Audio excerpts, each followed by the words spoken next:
अहो, आज काही खास नाही हं, पण पोटभर सुख देणारं आपलं गावाकडलं पिठलं करायचं आहे आपल्याला. ते पण गाठीचं पिठलं. हे माझ्या आईला खूप छान जमतं. तिनंच मला शिकवलेलं. आता बघूयात मला जमतंय का. कढईमध्ये तेल टाकून घ्यायचं. तेलामध्ये जिरी टाकून घ्यायची. जिरी छान तडतडू द्यायची. जिरी तडतडल्यानंतर आपण त्याच्यामध्ये टाकूयात आपण चिरलेला कांदा. पहिल्यांदा थोडासा लसूण टाकून घ्यायचा. लसूण तर टेस्ट वाढवतो पिठल्याची. लसूण असा थोडासा छोटा छोटा कट करून घ्यायचा आणि लसूण तडतडू द्यायचा तेलामध्ये, छान लाल होऊ द्यायचा.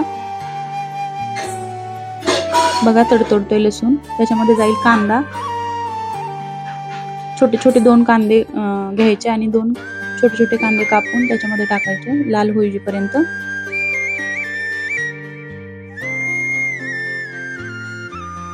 मस्त हलवून घ्यायचे. बघा, या काही रेसिपी कशा असतात, खूप काही सामान टाकायची गरज नाहीये त्याच्यामध्ये. खूप साध्या पद्धतीने सोप्या बनवल्या तरी खूप टेस्टी असतात त्या. जसं गावाकडचं हे पिठलं. कांदा लाल होतोय बघा. आता त्याच्यामध्ये आपण मिरची आणि 3-4 मिरच्या आणि लसूण ठेचून घेतलेला तो टाकून दिलाय. झणझणीत पिठलं बनवायचं आपल्याला.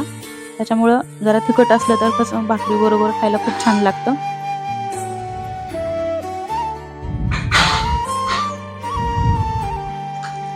सगळं परतून घ्यायचं. मिरची तेलामध्ये जरा तेल सुटेपर्यंत परतून घ्यायची. त्याच्यामध्ये हळद टाकून घ्यायची.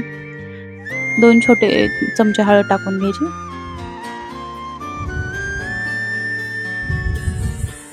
परत परतून घ्यायचं सगळं.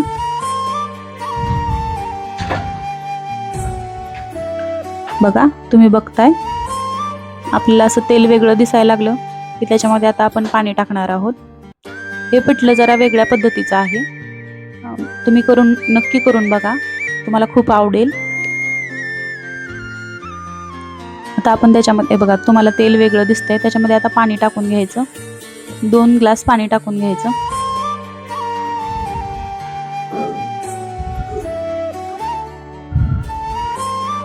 दोन ग्लास पाणी टाकल्यानंतर ते पाणी उकळू द्यायचं. चवीनुसार मीठ पण टाकून द्यायचं. बघा, उकळतंय ते. आपलं पिठल्याचं पाणी उकळतंय.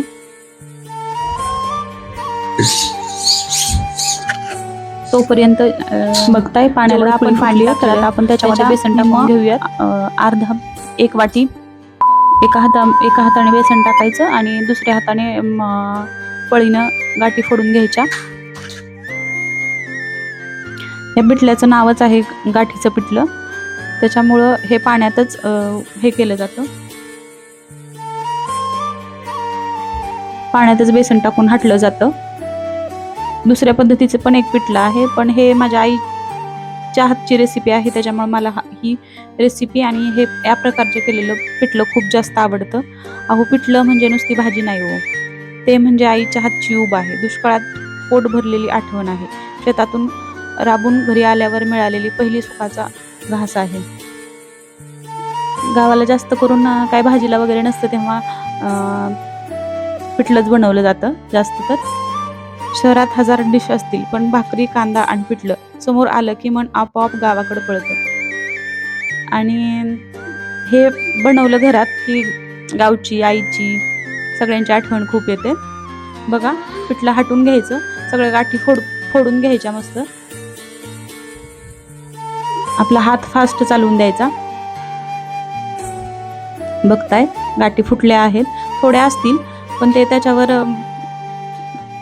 थोडंसं झाकून ठेवलं की ते बरोबर मऊ होतात. मग त्या फुटून जातात.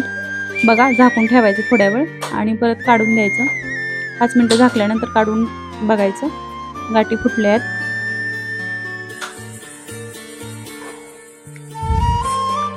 आपलं पिठलं तयार होत आहे.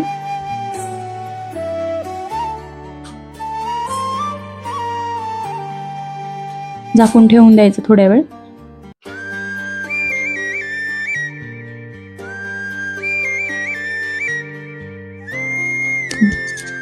तयार आहे पिठलं. बघा रटरट शिजतंय. हे पिठलं साधं दिसतं, पण ज्याला त्याची किंमत कळते त्याला ते सोन्यासारखं वाटतं. कोथिंबीर टाकून द्यायची बघा, आणि इतका सुगंध खूप छान असा येतोय ना, आहा, एकच नंबर.